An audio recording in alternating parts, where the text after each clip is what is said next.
All right, so yesterday we learned about, and this is a sikh of the Rebbe in Chelik Gimel, Likuti Sichot, that the Rebbe asked a question, why does the Holy Temple have to be physical? Why do we have to have such a thing as a physical temple?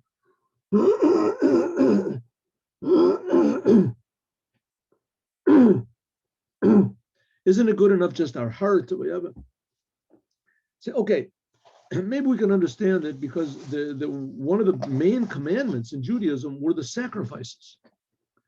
The sacrifices were one of the main, and we can say in some way that this sort of encapsulates what Judaism is. And Judaism is the idea of the sacrifices. What's the sacrifices? Taking something physical, which seemingly has no connection to anything religious or whatever, and making it spiritual. In other words, taking part of the creation and using it exactly in the way the Creator wants. And that reveals the Creator in the creation. So we can understand a little bit the sacrifices. Good. The sacrifices, no. Because that was a physical thing, and a physical thing, you have to have a physical place. So, okay. But why prayer? Why is it nowadays we pray, we have to face the Holy Temple? Prayer has nothing to do with a certain place. And who are we praying to? We're praying to God. God is everywhere. God is everywhere. There's no place that's void of God, that's empty of God. So it doesn't seem to make any sense. Why do we have to pray in the direction of where the Holy Temple was? Or even if the Holy Temple is, why do we have to pray there? Prayer is a spiritual thing.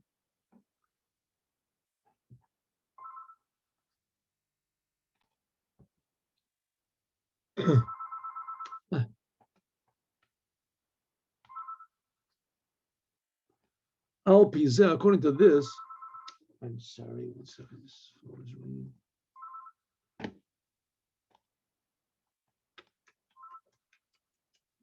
All right, 1 second, excuse me. Hello. All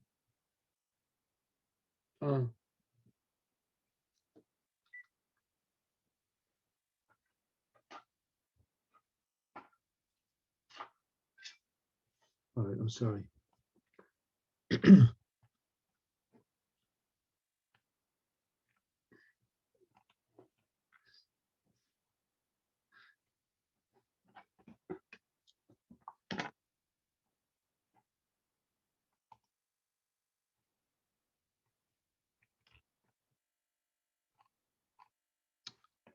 Okay, I'm sorry, 1 second,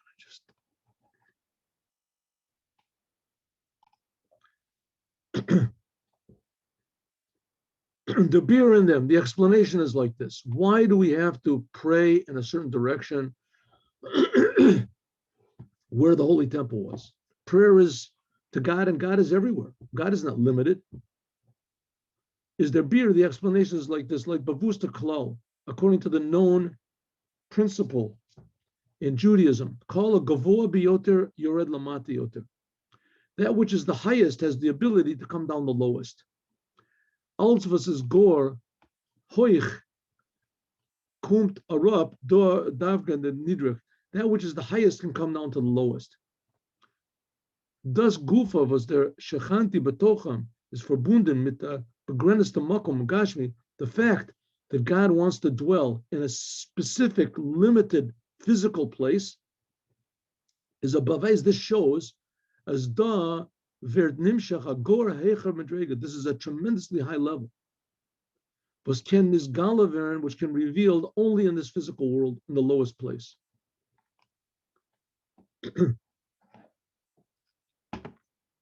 Right? That's the essence, the novelty of Judaism. What's the novelty of Judaism? That God himself came down into the world and he revealed himself to like 3 million people. He took the Jews out of Egypt, a physical place. God didn't just make Egypt disappear or just make all the Egyptians one day wake up and say, we love you. Right? God, Egypt is a real place. It's even the first commandment of the 10 commandments. I am God that took you out of Egypt. God comes down, he cares about the world very much. Now, all the other religions, they don't have anything like this, where God came down, talked to everybody, took all of the people, did all these miracles. There was no way of, of mistaking that this was something totally out of the normal. One miracle would be enough. 10 plagues, splitting the sea, bringing warm bread from heaven, water from a rock. These things are clouds of glory, it says, surrounded them. The whole thing was pure godly. Why did God do all this, right? Why did he have to do all these weird miracles? And we see it didn't really succeed that much. The Jews afterwards, they worshiped the golden calf, right? Why? So the answer is just to show what we're talking about here. What type of a God we're worshiping. God is not limited to being unlimited. And that's why he gave the Torah to tell us exactly how it is that he does limit himself in the world. It says the highest of the highs, he can come down to the lowest of the lows. And there was something which is incomprehensible, that God would be revealed in a certain building. God, the same God who creates the world all the time, he's revealed in a building. What does this mean, right? He creates the galaxies and the nebulae and all these incredible, that's nothing, all these galaxies are compared to one angel. And God is creating all of it, and he's in a little house. Does that make any sense? That's exactly the point. It's higher than sense. It's higher than understanding. That's the God of the Jews. The Eibishter is their emisis, a beli gavul. God is truly unlimited. There is nit bagrenis. He is not limited. Chas v'sholom, God forbid, in any limitations, not in place and not above place. In other words, God is not limited to be above place. As punkt v, just like men can dem Eibishter, nit tofes sein durch hagbalos from makom, just like you can't grasp God in saying that he could be limited in a certain place, azoi can men im nit tofes sein durch hagbalos from hecher from makom. Also, you can't say that God must be unlimited. Because by saying that God has to be infinite is as a Torah. This is a description, a definition. We're defining God. We're confining him. This shows a certain limit. God must be spiritual. Zweiten, sie auf das Gufa, was is beschränkt in a beli gavul und das hat nit gavul.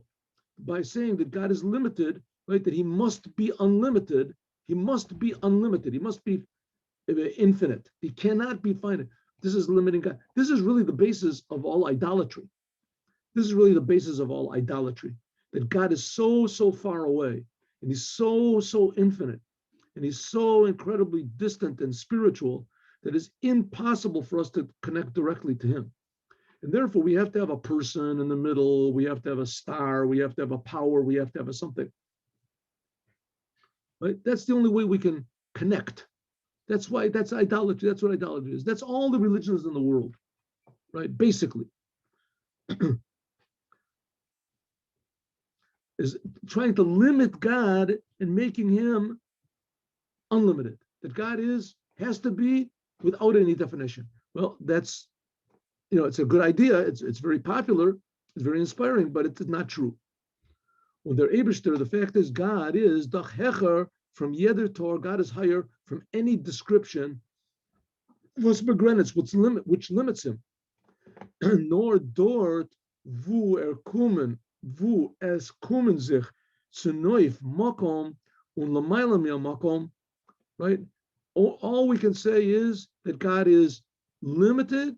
He's unlimited, and he also can limit himself. That's part of his infiniteness. Gavul and beli gavul, limit and with unlimited can be together. These chabros from tzvei afachim, joining these two together, this is the power of the essence of God. Was is nimna nimnos, which God is what's called the impossible of the impossible.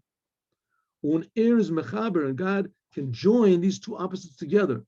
There can be, that's where the Shekhinah is. by joining these two opposites together. That's the whole idea of the Shekhinah. What's the Shekhinah? God's presence in the world. That's Shekhinah, comes down to dwell.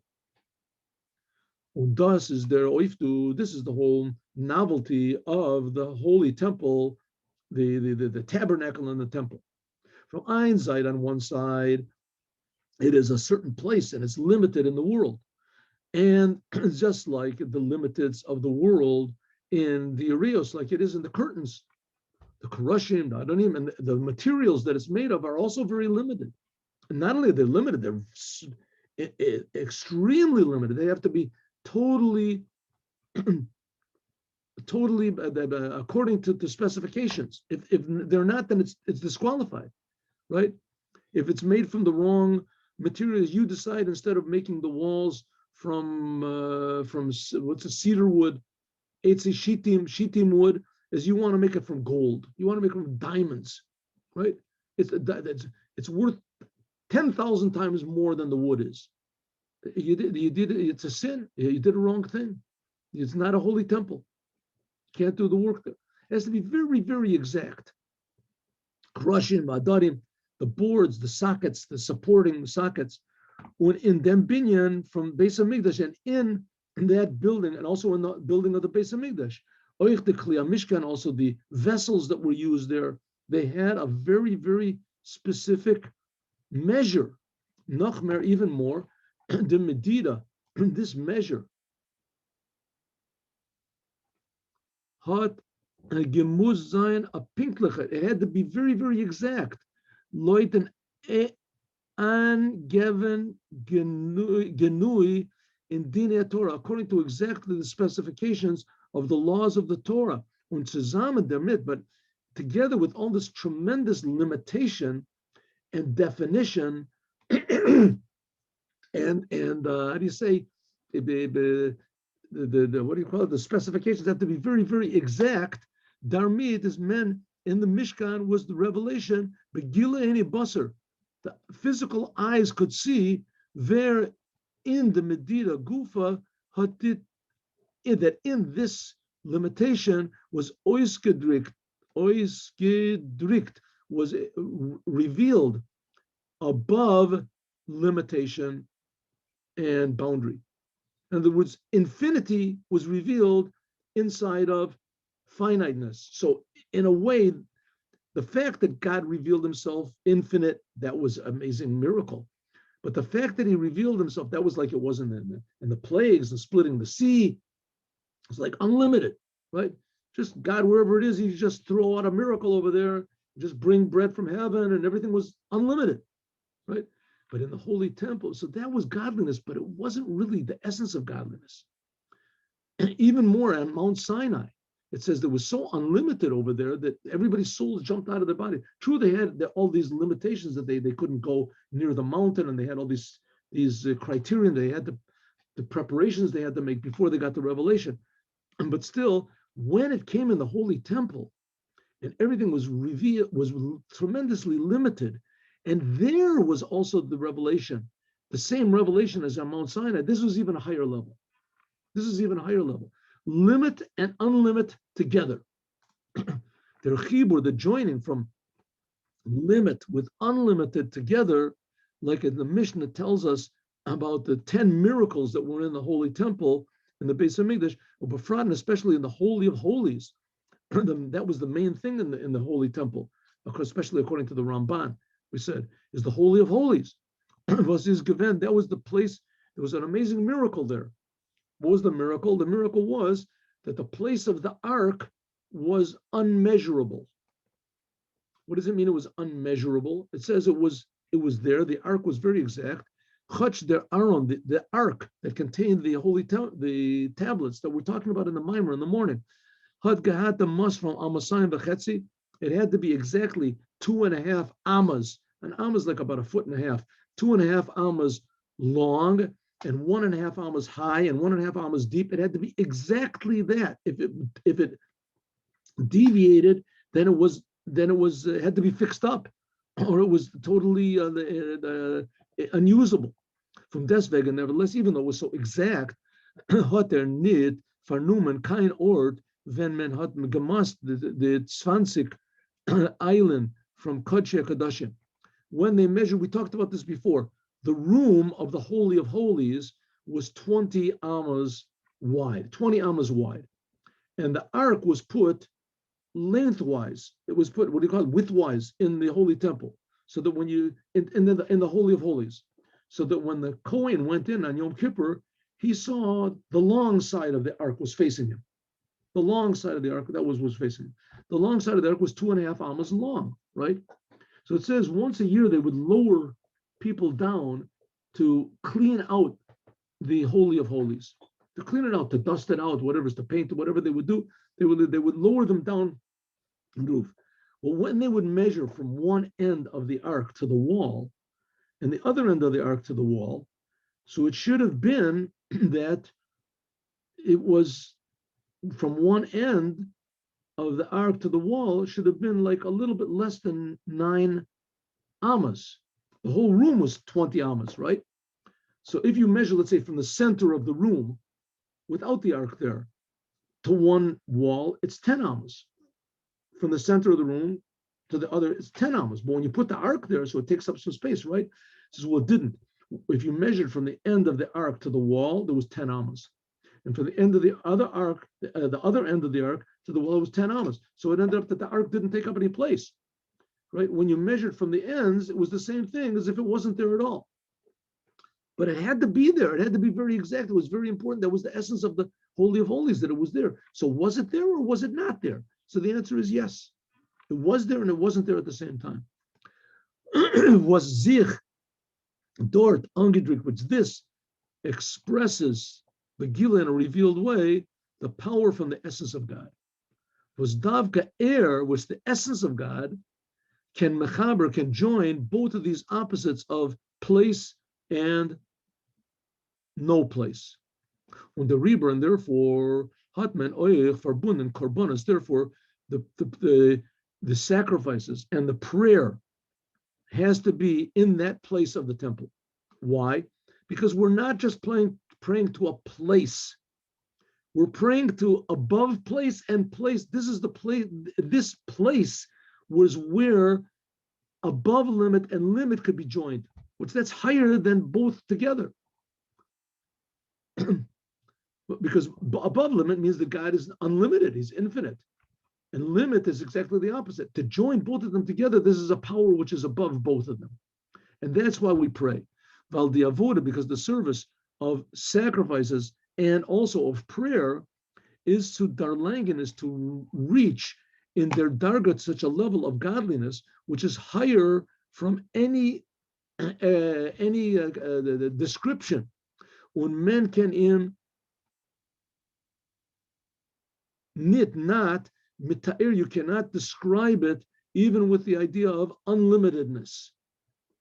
So if you want to say God is unlimited, so you're right, he's unlimited. There's no reason to pray in the direction of Jerusalem because God is unlimited everywhere. But if you say that God is the essence, that he can link together limited and unlimited, the only place that this happens is in Jerusalem, in the temple. Vigasok freer. Also, incidentally, unlimited means that he's not limited to time. So that the temple is destroyed, it doesn't mean that God's presence is not there. Right? The presence that was there, it was above time. It still is there. And therefore, the service that we do, our prayers, etc., has to be joined with limitation and mita hagbala from lamata biyotzer, the lowest levels. We have to pray to a certain specific place. When tefillah, when the prayer or the sacrifices were not limited in place, a physical place, is therefore done nor gerlangt in their darga from elokus. If our prayers or the sacrifices could be anywhere you want, so that would reach a level of godliness which is higher than place, right? It was just unlimited. But it wouldn't reach the essence of God that unites both limited and unlimited together. That's the essence of God. And that's what we're dealing with now. In Vaz Zogdem Oyes the Atmos, where is expressed the essence of God? And there is chabros in the joining of what's above limit and limit together. And In Yedizmanim, in those times, when menhat makriv given, when there were sacrifices in the bamos on the individual places, the private people could build private altars in their backyard. They could make is vos haben nit gehat kein makom, which you could do it anywhere you want to. You could make one of these bamos. You could make a private altar anywhere you wanted to. So therefore, the fact is the sacrifices did not have the same highness and holiness as the sacrifices when they were in the Mishkan, in the tabernacle, or in the Holy Temple. The Riber Zainen in the Karbanas from Mishkan or Mikdash to Gekumen Fil Dinim. That's why when the sacrifices were moved to the Holy Temple, there were a lot of limitations, a lot of laws, a lot of specifications, and also a lot of things that disqualified the sacrifice. Und noch mehr, even more, in Mishkan and Mikdash, had men makriv geven, azoyna karbonas, in the Holy Temple and in the tabernacle, the Holy Temple, there could be sacrificed more types of sacrifices. Was oif the bomos had men nit an ganzen nit gekent makriv, which you could not sacrifice. So now we can understand, we'll just do a couple of lines here. Now we can understand also why the Mishkan and the Mikdash in themselves, in the base of Mikdash, was in a higher level from the Mishkan. Why it was that the Holy Temple in Jerusalem was higher than the tabernacle. Why it was higher? Why it was more important? That after the Holy Temple, you can't make a Mishkan anymore. You can't do it wherever you want. Why? Because very simply, we'll have to talk about this tomorrow. Because the Mishkan, the tabernacle, was not really limited in a different place. It wasn't limited, to one place. It could move wherever you wanted to. Wherever God decided, that's where it would move. And even after the Jews went into Israel, they came into Israel, it also moved from one place to another. But when they came in, it says that there was they came in, that there was in, where is it, in Gilgal, and then afterwards it was in Shiloh, and afterwards it was in, where is it? I already forgot, in Nob. There was another place also. The temple was it was moved to 4 different places. In Shiloh, like we said before, it stood 369 years. That's where it stood the most of the time. But it moved from different places. When they were in the desert, it moved 49 different places. It was moved 42 different places. I'm sorry.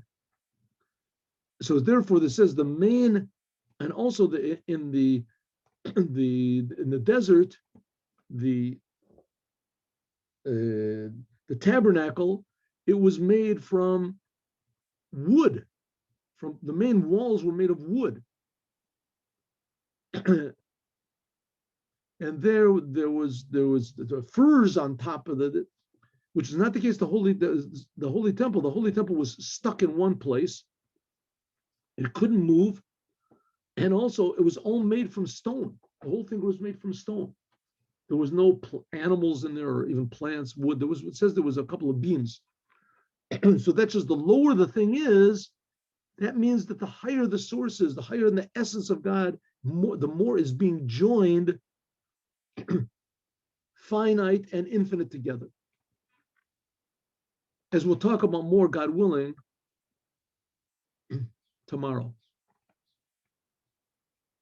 Let's just do the Yom Yom for today. By the way, yesterday I read the wrong Yom Yom. I'm sorry to have done it. I'm sorry, but I'm glad I caught it. Okay, this year also is a little bit sort of difficult because we have 2 udders. So we'll just do Udder Aleph. Today is what? Gimel Udder Aleph.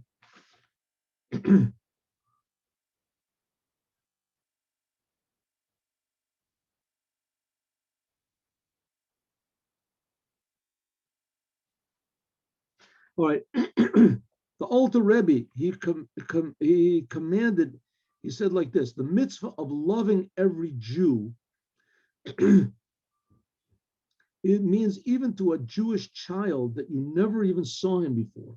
How much more so if it's someone that's close to you, that you know where you live, which is a a person that's of your same persuasion wherever you should live. Usually it's the opposite. Usually it's the opposite. To love somebody you never saw before, you don't know who the person is, where he comes from. Oh, you're a Jew, I love you. Your next door neighbor, someone that's then it's very easy to find some fault in him. You see, familiarity can sometimes bring the opposite of love. But in any case, it's supposed to be love every Jew. And from that, you can come to love every human being. And from that, you can come to love every creation because it's the same God who creates all of them. But the basis of the whole thing is love, appreciation, valuing the uniqueness of the other person. Have a good day. We're learning to get today at 3 o'clock, God willing. Chumash. Have a good day with Mashiach now.